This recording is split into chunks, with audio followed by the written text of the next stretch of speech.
Alhamdulillah, salatu wassalamu ala Rasulillah wa ala alihi wa sahbihi wa man wala hawla wa la quwwata illa billah.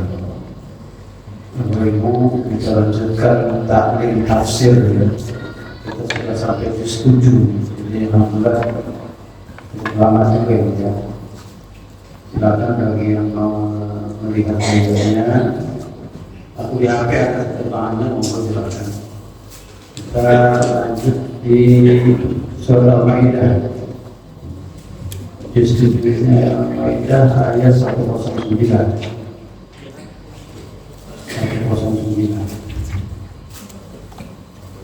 Biasanya kita baca dulu ya. Betulnya taklim Quran ini kan kita membedakan antara ayat. Tapi kelihatan sekarang saya tanya, mau baca dulu atau langsung tafsirnya? Baca dulu. Hah? Baca dulu tadi. Baca dulu. Ya. Sana langsung tafsirnya. Oke. Oke, terserah aja. Mau bacanya, baca ya. Karena memang baca sendiri punya waktu sendiri ya. Baik, sekarang baca langsung saya terjemahkan. Sekarang tafsirnya. A'udzubillahi minasyaitonir rajim. Bismillahirrahmanirrahim. Ayat 109 ya. Yauma yajma'u Allahu ar-rusula fa yaqulu madza ujibtum qalu la ilma lana innaka anta 'allamul ghuyub. 109.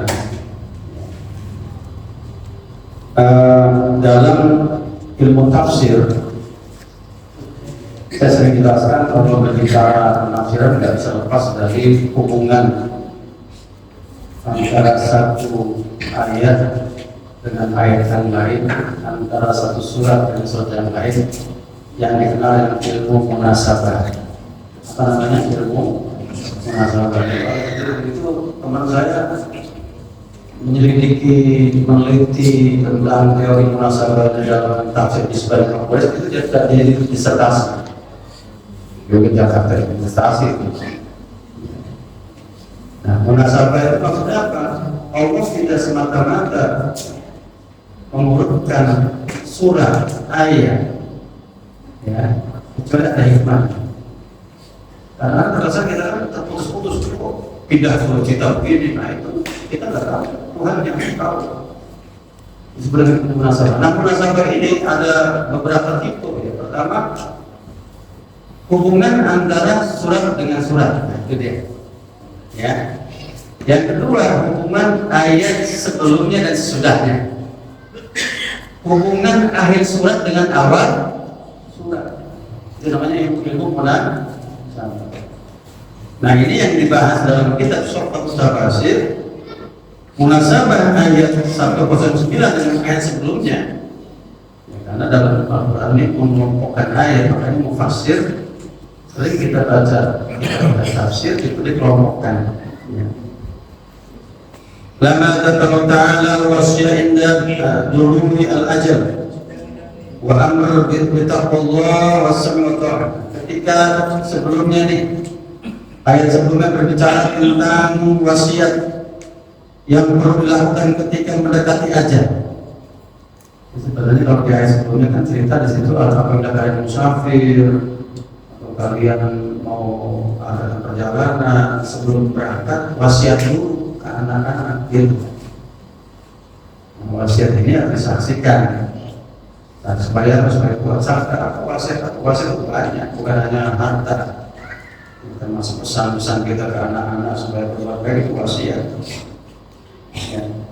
Karena yang pokok pada di sini katakan apa? Wasiat yang paling bagus al-amru bil taqwallah was-sam'i wa ta'ah, taat pada Allah, patuh dan tunduk kepada akhbaru min dzikril yaumil mahhul al-mukhif wa huwa yaumul qiyamah. Nah, di ayat ini disambung dengan cerita Allah tentang hari kiamat. Makanya dimulai yauma yajma'ullahu rusula, nanti Allah akan kumpulkan, ingatlah wahai manusia, nanti Allah akan kumpulkan para rasul.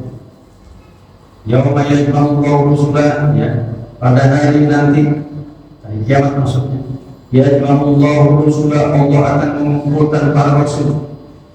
Dan sejak zaman Nabi Adam sampai baginda Rasulullah, ya jumlahnya kalau Rasul 25, tapi kalau Nabi lebih. Dan mengatakan ratusan ribu ya. Nabi. Pernah dengar kan ada Nabi Daniel di Mesir, ada makamnya di Alexandria, Nabi Daniel. Macam-macam, ada Nabi Arya. Tapi nggak pernah dengar Nabi Musa, Nabi Isa ya.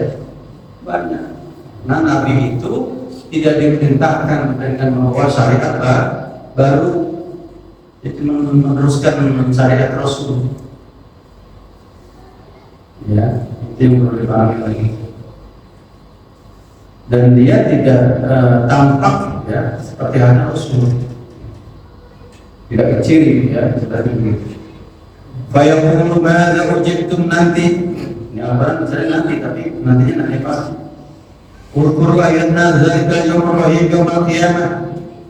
Ingatlah wahai manusia, hari itu hari yang menakutkan, yaitu hari kiamat. Kenapa disebut hari kiamat? Karena hari kebangkitan. Sehingga disebut dengan yaumul akhir ya, hari terakhir. Hari terakhir itu maksudnya hari terakhir apa itu? Terakhir kehidupan fisik dunia. Gitu. Hina yajma'ullahu rusul, ketika Allah kumpulkan para Rasulullah, khalaik dan semua makhluk. Di sini sebutkan makhluk, tidak hanya manusia tetapi juga yang lainnya. Khalaik. Lil hisab wal jazaa, untuk apa dikumpulkan nanti dari kiamat? Lil hisab, untuk perhitungan, wal jazaa, dan pembalasan. Jadi kalau disebut dengan apa namanya yauma yajma' di sini, makanya kita ingat ya, Nabi ada namanya padang mahsyar. Apa padang mahsyar? Tempat luas, begitu luas yang digambarkan oleh Al-Quran ya. Samawat, adwas samawat wal ard, luasnya itu langit-langit 1 sampai 7 dan bumi digabung. Kita pernah baca teorinya Profesor Andi Hakim Nasution, itu pakar antariksa, kosmologi dari kita. Dia cerita secara teori sangat dimungkinkan Allah benturkan semua alam semesta dari berbagai galaksi jadi satu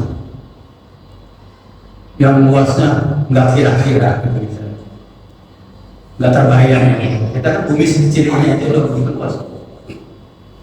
Maka dalam beberapa ayat tentang surga dan neraka, kan ketika ada orang berasumsi nanti dia dapat bagian tempat di surga dari zaman Nabi Adam sampai nanti sampai kiamat itu panjang benar.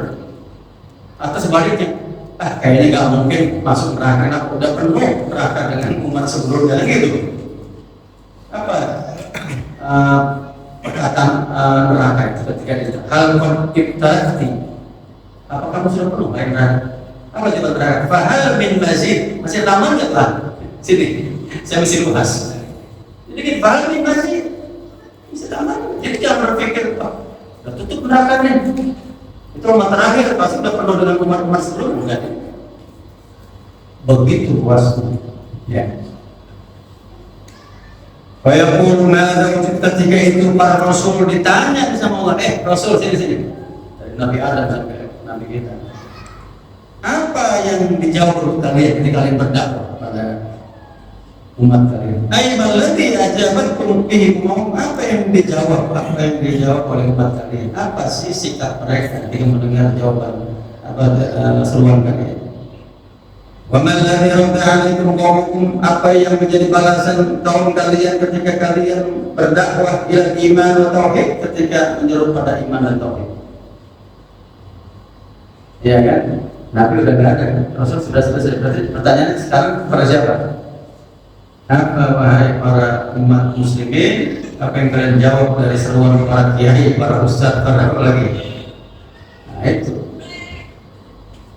Ya, kita ini kan kadang-kadang mau ngaji itu malas banget ya. Padahal gratis ya. Ya itu susah kan kita nggak mau ngaji. Ya banyak faktor karena mungkin capek. Qalu la ilma lana, maka jawaban pada Nabi, pada Rasulullah, ilma lana la ilma lana illa jambi ilmik. Kami nggak ada pengetahuan ya Allah. Ini bukan berarti para Rasul itu nggak tahu. Sebetulnya dia yang merasakan tuh. Zaman Nabi Musa, bagaimana perlakuan Bani Israel, perlakuan Israel pada Nabi Isa alaihissalam, perlakuannya kaum Nabi Lut, ya, dan seterusnya kan. Tapi para Nabi lebih memilih mengatakan la ilma lana, kami tidak punya pengetahuan tentang itu, karena engkau yang lebih tahu. Kan makanya sebutkan innaka anta allamul ghuyub, engkau yang maha mengetahui dari yang ghuyub. Ya. Ayat ta'lam ma la na'lam mimma zahara wa batan. Kenapa? Engkaulah ya Allah yang paling tahu tentang yang gaib. Ayat itu maksudnya apa? Ma zahara wa batan, apa yang tampak dan apa yang tidak tampak. Ya, karena yang tampak itu gampang dilihat, meskipun belum itu bisa dinilai ya. Yang tampak itu kelihatan sama kita, tapi kita bisa menilai macam-macam kan orang-orang menilai. Tapi Allah Maha tahu termasuk batinnya apa. Ya. Qala Abu Sa'ud berkata, wa fi idharul syaqwa wa rujul amri ila ilmi, ini kata Abu Sa'ud, seorang ahli tafsir, penampakkan keluhan sebetulnya laporan Rasul kami ini nggak ada kami nggak akan ngomong lah apa sih yang dikeluhkan, apa yang dijawab oleh kaum kami, engkau yang Maha. Kira-kira begitu. Saking tawaduknya para Rasul, nggak mau menyakiti umatnya sendiri.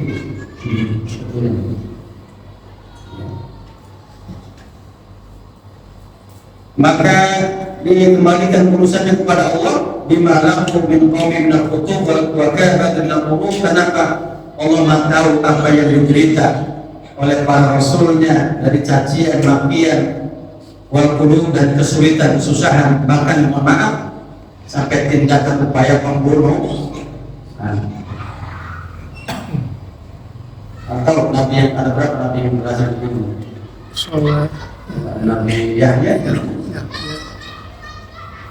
Nabi Isa pun dikejar-kejar. Ya, ada berapa Nabi yang dibunuh, yang lebih dikenal yang Rasul itu ya Nabi Yahya itu. Ya, Nabi Yahya itu yang dibunuh. Kenapa dibunuhnya? Gara-gara apa? Beliau ngumpet di pohon dalam satu riwayat. Isa sama Iblis itu, Yahya itu ngumpet di pohon, digergaji pohonnya. Iya, dipotong pohonnya mati. Yang saya tahu riwayat walam. Wal hijabul arabi bil intiqam minhum, dan para Rasul ini wajib itu menyandarkan apa balasannya kepada Allah. Itulah Bapak Ibu, di dunia ini kita tidak sepenuhnya bisa membalas kejahatan orang atau kebaikan orang. Jadi balasannya bukan hanya kejahatan, tapi kebaikan juga. Belum tentu kita bisa membalas kebaikan orang. Contohnya apa? Bisa nggak kita membalas kebaikan orang tua kita? Bisa nggak? Nggak akan pernah bisa. Makanya Nabi pernah bilang ketika ada anak komplain, Nabi ini orang tua saya nyusahin, minta, katakan anta wa ma'aduka li'abika, kamu dan semua hak kamu itu milik Bapak. Ya. Jadi kita nggak pernah bisa membalas sebagai orang tua, siapapun kita, nggak akan pernah bisa. Itu sebabnya Abdullah bin Umar ketika ibunya ya minta ceraikan istrinya itu karena bermasalah, diceraikan sama Abdullah bin Umar. Saking patuhnya dia sama ibu. Makanya para istrinya harus baik-baik sama mertua ya. Karena iya, dan tidak salah dia itu ngikutin omongan orang tuanya, udah pisah aja, ceraikan aja sih, karena nggak baik kan. Jadi bukan berarti artinya disitulah kebaikan yang tidak bisa kita balas, ya, kebaikan orang kedua. Kebaikan yang tidak bisa kita balas itu apa? Ya kembalikan kepada Allah, ya Engkau lah yang bisa membalas. Itu kadang kita kalau ngasih kepada orang yang fakir miskin itu, mungkin atau yang membutuhkan, nggak usah dibalas dengan setimpal. Apa? Tolong doakan. Itu lebih baik dibandingin kita dibalas setimpal. Kan doanya itu apa? Ustaz, Ibu tolong doakan saya. Mungkin Ibu, ya, saya bantu, tolong bantu saya dengan doa. Boleh nggak? Boleh. Mukafir namanya. Ya kan? Nah kalau kejahatan begitu, yang ngejahatin kita ini orang punya kekuasaan, biarkan sudah. Ya Allah, makanya kalau di Mesir itu kalau ada ya orang yang disakiti dia nggak bisa balas apa? Omongannya minnah lillah. Allah nanti yang urus balasannya. Tapi minnah lillah. Kalau udah bilang minnah lillah, takut orang Muslim. Karena ancaman gitu. Nanti Allah yang akan balaskan. Ya, orang lebih takut kalau masih dibilang minnah lillah. Dibandingkan dia akan dibalas oleh orang gitu kan. Wa ilqallahu ya Isa. Nah, ketika disebutkan itu langsung dimulai ayat berikutnya ini. Ya. Ilqallahu ya Isa, maka ingatlah ketika Allah berfirman, wahai Isa bin Maryam, bin Maryam. Jadi salah satu nabi yang bin Maryam itu ya, bin ibu itu ya Isa ya. Karena nggak ada bapak kan. Bapaknya itu hanya kalimat Allah sampaikan ya kepada Maryam, akhirnya hamil. Makanya dari sini ulama bilang kalau ada anak lahir tanpa bapak, maka binnya itu ibu, ibnu ummi. Nggak bisa itu ditangkulin ke orang lain yang nggak jelas. Ngadopsi pun nggak boleh pakai bin yang ngadopsi, nggak boleh. Tetap kalau ada bapaknya yang jelas maka bapak. Tapi kalau bapaknya nggak jelas, ini nggak jelasnya mohon maaf ya, itu adalah bukan karena nikah yang sah. Imam Syafi'i kan tidak menganggap orang yang hasil zina itu punya bapak. Maaf. Ya, kan berat sekali ya kalau orang lahir tanpa bapak ini, maka tidak boleh dinasabkan ke bapaknya dalam mazhab Syafi'i. Dan bapaknya ini nggak bisa menjadi wali kalau ketika yang lahir adalah perempuan. Ya, karena nasab itu dari bapak yang sah melalui apa? Nikah yang sah. Udzkur ni'mati 'alaika wa 'ala walidatika. Ingatlah nikmatku kepada wahai Isa wa 'ala walidatika, dan juga nikmat yang aku berikan kepada ibumu. Qala Ibnu Katsir mengomentari ayat ini. Yazkuru ta'ala ma manna bihi 'ala 'abdihi wa rasulihi Isa bin Maryam alaihi salam. Di sini Allah sebutkan apa yang Allah berikan nikmat-nikmat kepada hamba-Nya dan Rasulnya itu Isa bin Maryam. Bima ajrahu 'ala yadayhi min mu'jizat. Apa sih sebetulnya nikmat Allah berikan kepada Nabi Isa? Yaitu apa? Minal mu'jizat, banyak mukjizat. Wa khawaril 'adat, dan ya apa namanya peristiwa-peristiwa yang di luar kebiasaan. Nanti disebutkan di sini. Banyak sekali itu kalau disebutkan tentang keajaiban Nabi Isa. Nabi Isa bisa menghidupkan orang mati, bisa menyembuhkan berbagai penyakit. Nabi Isa itu bisa membuat seekor burung. Jadi dalam satu ayat Nabi Isa itu buat burung dari tanah, ditiup, terbang. Makanya sebagian orang menganggap sebagai Tuhan karena dia bisa menghidupkan yang tidak ada. Bisa. Kalau penyakit semuanya sembuh dengan beliau. Ya. Termasuk nikmat Allah kepada ibunya. Nah, ibunya luar biasa karena nazar dari ibu Maryam, keluarga Ibrahim. Itu Allah, saya bernazar ada dalam kandungan saya akan serahkan ke rumah Allah. Ya, dia berpikir yang lahir itu laki-laki, ternyata perempuan. Karena sudah nazar, akhirnya diserahkanlah itu Maryam kepada Nabi Zakaria. Nabi Zakaria tolong dididik ini Maryam, sudah saya serahkan ke rumah Allah. Tumbuhlah Maryam menjadi ahli ibadah dan luar biasa ibadahnya, mengalahkan laki-laki. Jadi kalau dibilang perempuan nggak bisa mengalahkan laki-laki, sama ibadah Maryam itu mengalahkan laki-laki yang di zaman saking ibadahnya itu sangat kuat sampai dia meminta sesuatu yang nggak bisa dipinta oleh orang lain.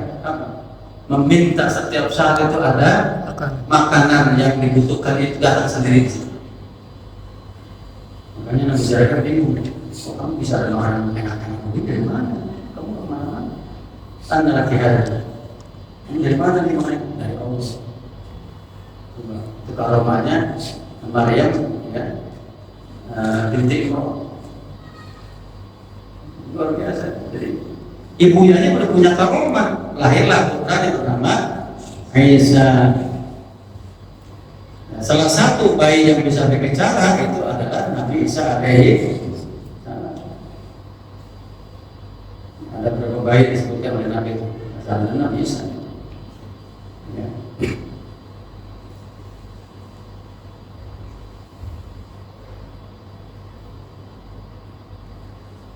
Udhkur ni'mati 'alaika bi khalqi iyyaka min ummin bila zakar, ya. Aku lahirkan kamu tanpa bapak, wa ja'ali iyyaka ayatan dan aku berikan kekuatanku, ya, kata Allah ini kekuasaanku sebagai untuk kamu sebagai bentuk, ya, tanda, ya, yang konkret yang nyata atas kekuasaanku, kata Allah. Termasuk ketika ibunda Isa ini, Maryam ini melahirkan, itu kan ramai, ya. Ini bukan karena ada satu riwayat katanya Maryam ini mesti saudaraan dengan Nabi Harun, tapi sebenarnya nggak nyambung. Harunnya itu bukan Harun Nabi Musa. Kalau lihat dari periode nggak ketemu. Tapi orang-orang itu waktu itu selalu mengkaitkan perempuan-perempuan yang soleh itu dengan ukhta Harun, saudara perempuannya Harun. Wahai saudara perempuan Harun, apa engkau berzina? Ya, dalam pandangannya tadi, ya, kan lahir tanpa suami. Kan nggak ngomong tuh. Kata Maryam, ini nazartul rahmani shawman, saya udah bernazar nggak mau ngomong karena omongan saya nggak akan bermanfaat. Ya, dia nggak ngomong. Apa nutup bisa kepada si bayi ini? Ternyata dipegang perutnya, langsung ngomong kenapa bisa? Saya ini bisa bin Maryam. Terusnya itu salah satu mukjizatnya. Ya, ketika dituding dia melakukan perbuatan zina. Wa qala al-Qurtubi hadza min sifati yaumil qiyamah. Imam Qurtubi ayat ini menjelaskan tentang nanti kondisi atau sifat hari kiamat. Karena qala ukhur yawma yajma'u Allahu rusul wa yaqulu Isa kada, ya. Jadi nanti dari kiamat ini orang-orang yang menyembah Nabi Isa yang menuankan Isa akan ditanya. Nabi Isa panggil sini kamu.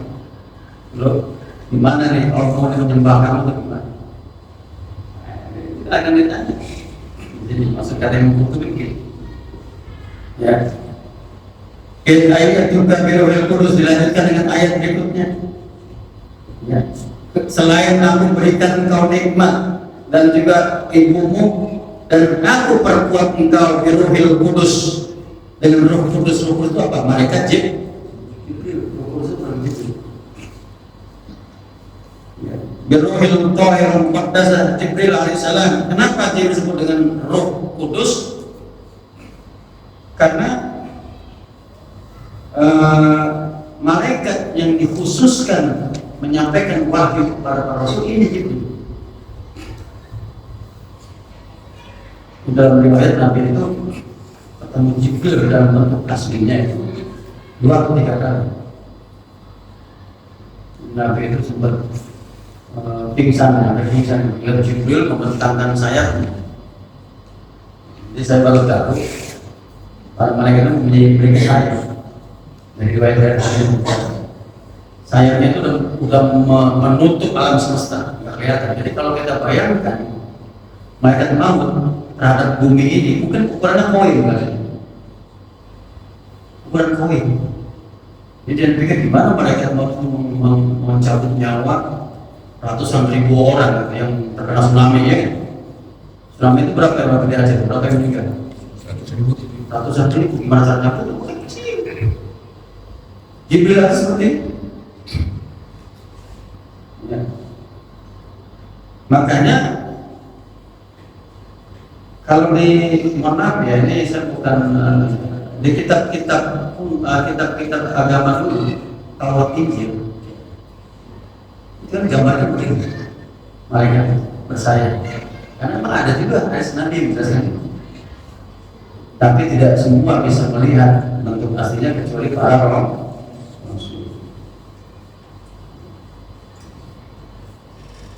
Meskipun Jibril itu Roh Kudus, tapi ketika menembus langit ke Sidratul Muntaha nggak sampai, nggak bisa. Kata Jibril, saya nggak sampai Muhammad, aku sudah ditakdirkan sampai sini batas. Cuma yang bisa tembus ke atas orang-orang pilihan. Ini ketika menerima wahyu sholat, Jibril nggak dengar, karena dia nggak bisa langsung masuk Sidratul Muntaha. Sidra tahu nggak dia Sidra? Sidra itu pohon. Muntaha, semua takdirnya kembali ke situ, catatan yang ada di pohon itu. Saya baca di kitab Dapur Akbar ada riwayat kata Nabi itu, Sidra itu pohon besar sekali. Disitulah nama-nama makhluk yang yang ada dan akan ada itu tertulis namanya di daunnya. Malaikat maut itu tahu 2 hal, orang mau mati itu atau mau lahir atau mau mati. Ketika muncul namanya di situ, maka dia akan lahir. Ketika daun yang ada nama itu jatuh, itu tanda dia mati. Yang kedua, ketika malaikat rezeki tidak lagi memberi rezeki, tanda dia adalah sudah selesai hidupnya di. Jadi kalau ada orang ini seminggu serat tidak dapat apa-apa, tanda malaikat ada yang jadi cari proyeknya, wah tanda ini tuh. Tukallimun nasa fil mahdi wa kahlan. Ingatlah ketika engkau wahai Isa bisa berbicara kepada orang fil mahdi ketika di buaya. Wa kahlan, nanti engkau pun ya ketika sudah dewasa menjadi seorang nabi. Wa id'allamtukal kitaba wal hikmah, dan ingatlah ketika aku ajarkan engkau kitab. Kitab di sini apa namanya? Diajarkan kitab Injil wal hikmah. Ya. Ada yang mengatakan kitab al-Qur'an kitab di sini ya, dalam konteks keterampilan menulis ya. Tapi di kenapa ada yang mengatakan begitu? Karena di sini ada hikmah Taurat dan Injil. Hikmah itu ilmu. Ada ilmu nafi, yaitu ilmu yang bermanfaat. Jadi ingatlah ketika aku ajarkan engkau bisa menulis, alam tukar kita pada tafsir. Nabi Isa ini nabi yang bisa menulis. Beda dengan nabi kita. Nabi kita ummi. Ya, nabi kita tidak menulis. Wal hikmah, dan ilmu yang bermanfaat, Taurat ya, dan kitab Taurat. Jadi ajarkan itu Nabi Isa ini. Wal Injil, dan kitab Injil. Makanya kalau di agama Nasrani kan kitabnya itu mengkodasi berdua ya, perjanjian lama, perjanjian baru. Perjanjian lama itu karena Taurat, perjanjian baru adalah ini. Saya punya kitabnya berbahasa Indonesia dan bahasa Arab. Saya pernah belajar di Al-Azhar itu ilmu tentang kristologi dan juga ilmu tentang teori. Ya. Dulu kalau di Surabaya waktu saya di Jawa Timur ada namanya Bapak Kiai Abdul Wasian, meninggal kan? Itu pakar tentang kristologi di Indonesia. Dan pernah diajarkan bedah si kelemahan kitab ini. Ya. Boleh kita mempelajari, boleh. Cuma itu apa? Melihat bagaimana Quran itu adalah yang paling sempurna. Ayat-ayat ni'mati 'alaika hina anzalna kitab wa hikmah wa ilmun nafi' ma tawra injil ittah wa ittah hukum min at-tin hikayat. Itu nikmatnya sebutkan tadi. Ditambah penguatannya dengan Roh Kudus, ya. Apa yang dimintanya Allah perintahkan oleh malaikat Jibril. Kemudian dia bisa bicara ketika baik nikmatnya. Apalagi diajarkan menulis ilmu yang bermanfaat. Ya, diajarkan Taurat Injil. Terus apa lagi? Wa ittahluku. Nah, nikmat berikutnya ittahluku, engkau bisa menciptakan. Allah menggunakan kata takhluk, bukan ja'ala. Cuma di ayat ini bilang takhluk, ini maksudnya bicara tentang Nabi Isa. Kenapa Nabi Isa betul-betul menciptakan dengan izin Allah? Dari tanah liat, ini dari tanah liat. Ay waqur ayatan ina kunta tusawwir tin ka surat Tair. Ya, bitasyiri wa amri. Ingatlah Isa ketika itu kamu ambil bongkahan tanah dia. Ini ada yang mengatakan bongkahan itu benar dibentuk, ya, dibentuk burung. Ya, fatan fufiha, kemudian bentukan burung yang ada tanah liat ini, fatan fufiha ditiup. Fatakun terbang menjadi burung dengan izin. Ya kan? Berarti Nabi Isa menciptakan. Tapi Allah kasihkan kabar di ayat biizni, dengan izin. Ya, jadi jangan heran kalau sekarang ada orang bisa mengobati sembuh. Izin siapa? Izin Allah. Jangan heran. Ada itu Allah berikan orang karomah, ya, dia menyembuhkan tanpa obat. Ya, karena kejadian ini juga terjadi di para nabi. Ya. Sangat mungkin Allah memberikan karomah pada orang-orang tertentu. Ayat fatatu fi tilka surah wa hayya fatusdiqu bi amrillahi wa masyiati. Nah, itu dia satu. Yang kedua apa? Ya, tentang ininya ya, nikmat poinnya. Waktu berikut akmah wal abros bi'idni, dan engkau menyembuhkan akmah. Akmah itu adalah orang yang buta, nggak bisa lihat. Ya. Tusfil akmah dari layusin, kamu bisa menyembuhkan orang buta sampai melihat. Wal abros, dan orang yang belang. Ya, kulitnya belang nih, ya, bermasalah. Sekarang apa? Ada penyakit autoimun kulit ya. Habis tuh.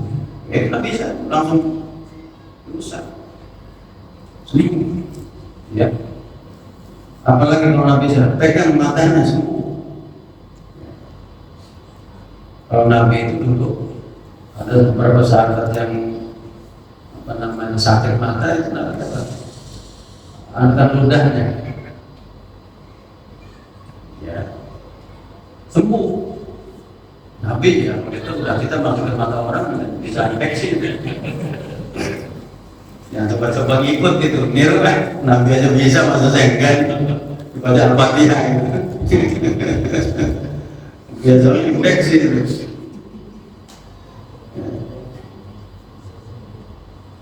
Wal amras alladhi ista'sara shifa'ahu bi amri wa masyiati. Ya. Diulangi lagi, biizni, dengan izin. Kamu menyembuhkan orang buta bisa melihat, dan orang belang bisa mulus kembali. Atau dengan orang yang tidak punya rambut bisa punya rambut. Ini harusnya adalah belang. Biizni, diulang lagi biizni, dengan izin. Berarti apa? Nabi Isa tidak punya apa-apa kan? Yang punya kuasa siapa? Izin Allah. Dilanjutkan lagi, ini mujizatnya. Wa itu akhrijul mauta biizni. Jika engkau keluarkan orang mati, tukhrijul mauta. Di sini artinya mengeluarkan orang apa? Dari mati menjadi hidup. Mati. Ada yang mengatakan itu Nabi Isa membuka kuburan makam. Ya, namanya orang di makam itu udah lama. Itu dengan izin Allah hidup lagi. Ya, meskipun ada yang mengatakan matinya, hidupnya nggak lama ya, Allah alam. Untuk bersaksi ya. Kayak kasusnya Nabi Musa, ya, menghidupkan orang mati dengan apa? Memukul sebagian dari kepala sapi kan, daging sapi kan, yang dipotong itu ya. Ya, supaya apa? Supaya mengatakan siapa pembunuhnya kan begitu. Itu mujizat juga itu. Wakar menolak biizni ya, diulang-ulang kata-kata biizni ya, engkau juga menghidupkan orang mati dengan izinku. Ma'akul mujizat dan alaman nasab ar-rububiyyah ila Isa. Kata-kata biizni dengan izinku diulang-ulang sampai 3 kali menandakan ini Nabi Isa bukan Tuhan. Dan ini tolakan sanggahan terhadap mereka yang menganggap Nabi Isa sebagai Tuhan. Ya. Walibayani anatil kalqarik min jihadi, bahwasanya semua kejadian luar biasa itu min jihadi subhanahu wa ta'ala, dari izin Tuhan. Kemampuan Allah bukan kemampuan Nabi Isa alaihissalam. Azraha azharaha ala yadi mu'jizatan lahu. Ya Allah tampakkan di tangan Nabi Isa sebagai mukjizat. Itu ya. Kedua, berikutnya, wa id kafaftu bani Israila anka ijtahum bil bayinat. Dan ingatlah Isa ya, waktu hina manakul yaum, ketika aku larang orang-orang Bani Israil, orang Yahudi, min qablika untuk membunuh. Kan ceritanya kan ada 12 santrinya Hawariyun itu. Kan ada satu dia kan, ya kasih tahu Isa dikejar-kejar kan, kejar. Ternyata Allah angkat Nabi Isa, kemudian ada salah satu santrinya yang hianat ini disumpahkan mukanya dengan Nabi Isa yang dibunuh ini. Ya makanya Allah ini berarti waktu pada Israel angkat ijtau berbeda lama ham wa'azam wa'alfaq kibika ini sedang dilakukan. Padahal kau sudah menyampaikan mujizat, menampakkan mujizat tadi itu, menghidupkan orang mati, menyembuhkan berbagai penyakit, ya tapi mereka tetap tidak percaya. Faqala alladziina kafaru minhum inna hadzal ila sirrun mubin. Apa yang dilakukan? Jawaban orang-orang umat dari Nabi Isa ketika melihat mujizat itu, apa yang dijawab mereka? Ya, faqala alladziina kafaru, maka orang-orang yang kafir dari antara umatnya Nabi Isa ini berkata, ini semua sihir, ya, sihir yang nyata. Ya, padahal itu sebetulnya ya maaf ya, apapun dalilnya, kalau orang sudah tertutup dia tidak akan menerima.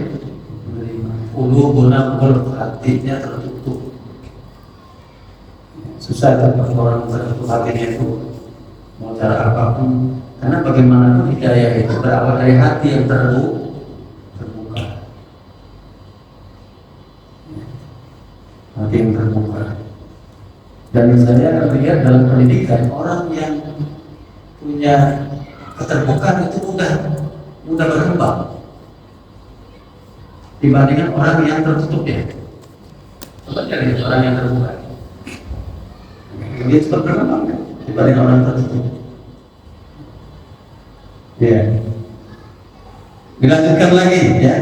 Wa in awhaytu ila hawadina an aminu bi wa bi rasuli. Nah, ingatlah ketika itu engkau berkata, aku wahyukan sebetulnya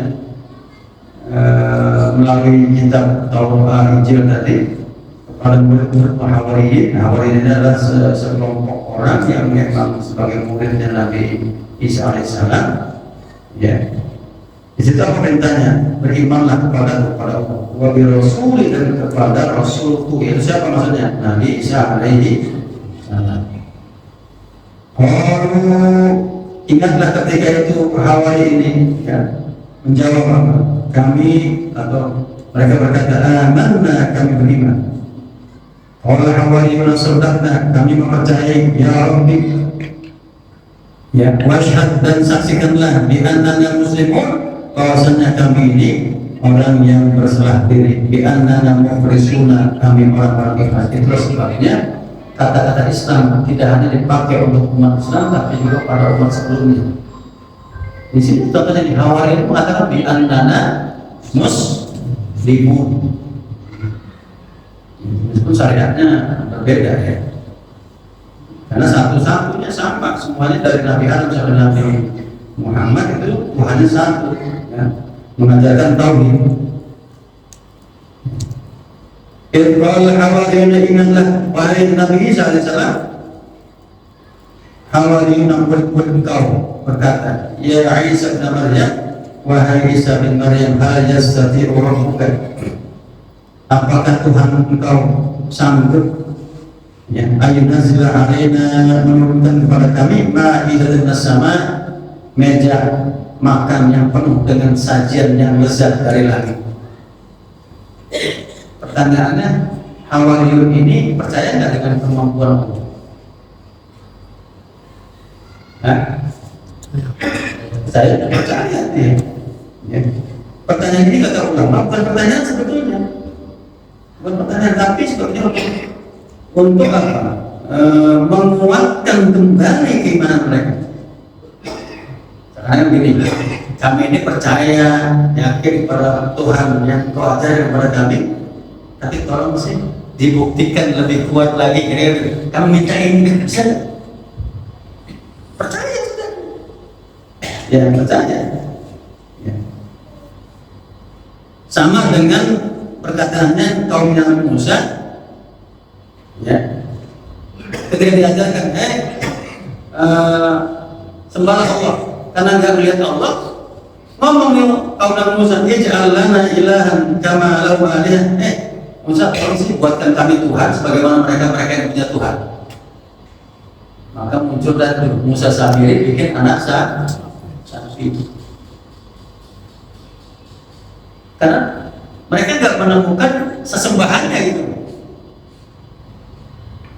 Nah, kalau kita ditanya sama orang, kita nyembah Ka'bah bukan? Jawabannya apa? Itu kan sholat menghadap kiblat. Berarti nyembah Ka'bah, Ka'bah kan batu, sudah itu nyembah Ka'bah itu. Sama dengan yang lain. Jawabannya gimana? Hah? Sama atau beda kita dengan mereka? Itu. Kita sholat menghadap Ka'bah itu bukan kemampuan kita ya, itu perintah dari agama, perintah Allah. Allah yang perintah. Walli wajhaka syatral masjidil, arahkan muka Muhammad dan kalian juga umat arahkan ke sana. Maka kita dimanapun berada, sholatnya harus menghadap. Ini berarti kalau yang menyembah itu kan enggak dia di mana aja bikin nanti mana situ ya. Itu bedanya gitu. Makanya kata Umar ketika mau mencium Hajar Aswad, dia bilang sama kayak orang nggak sadar gitu ya, wahai Hajar Aswad, innaka asom, engkau itu batu, innaka hajar asom belakang, kamu itu batu, nggak bisa ngomong, nggak bisa dengar.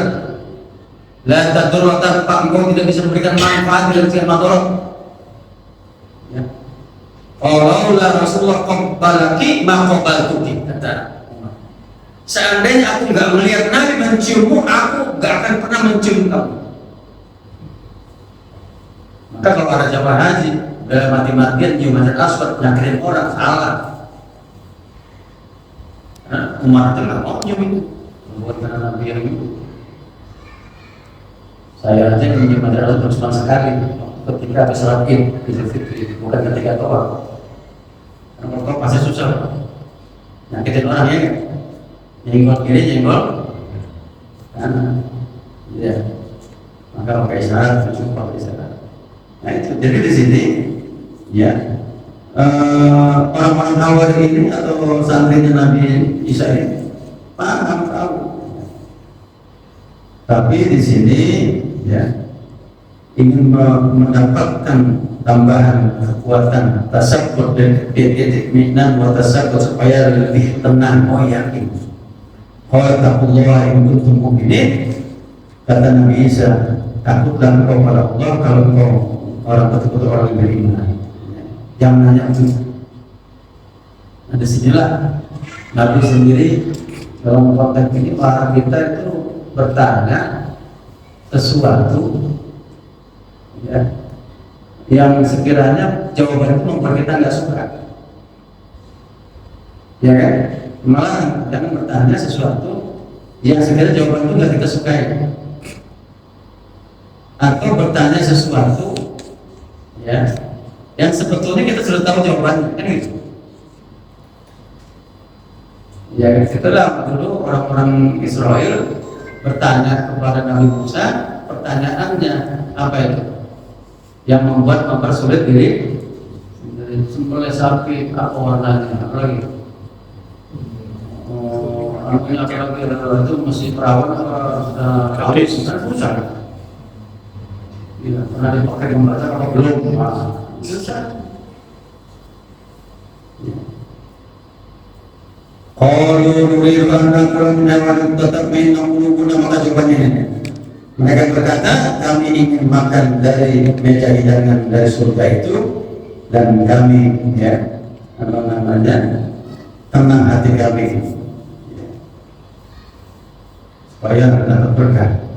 Wa na'lam an qad sadaqtana, dan kau tahu kami sudah mempercayaimu ilman yaqinan la yahumu hawa syaibah min syakki min sidqi fi da'wa nubuwah. Kami mempercayai kau ya. Coba lihat ini bisa berapa? Banyak lagi? Belum lagi? Ada yang menanya nggak? Kita lanjutkan aja. Ini cerita makanan meja makan surga ini masih panjang ya. Silakan, ada yang menanya nggak? Ya. Kalau nggak ada, kita cukupkan.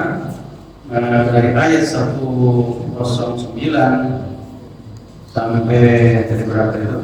112 ya. 113 ya. Ini membuktikan bahwa satu, kita akan dikumpulkan oleh Allah dari kiamat nanti dengan berbagai kondisi dan situasi kita ya. Yang kedua, nanti disitulah ada pembalasan dan hisab ya. Mereka yang berbuat baik akan dibalas dengan kebaikan, yang berbuat dosa akan dibalas dengan siksa. Disitulah para nabi nanti akan didatangkan, dikumpulkan, akan ditanya bagaimana jawaban kita, termasuk kita nih pada baginda Rasul. Kita nggak ketemu, tapi kita mengikuti ajaran Islam menjadi saksi kita semua. Saya kira itu nanti kita lanjutkan di kesempatan lain bersama-sama dengan Allah dan manfaatnya yang kita pelajari pada hari ini. Assalamualaikum warahmatullahi wabarakatuh. Wa ala alihi wa sahbihi wa sallam wa ala وعلمني بعض وصلاة والى الاخره. اللهم انا نسالك في اقوال شفاء ان كنا نسالك ربنا اتنا حسنه وفي الاخره حسنه وقنا عذاب النار. سبحانك اللهم وبحمدك واخر الحمد لله رب العالمين. Assalamualaikum warahmatullahi wabarakatuh.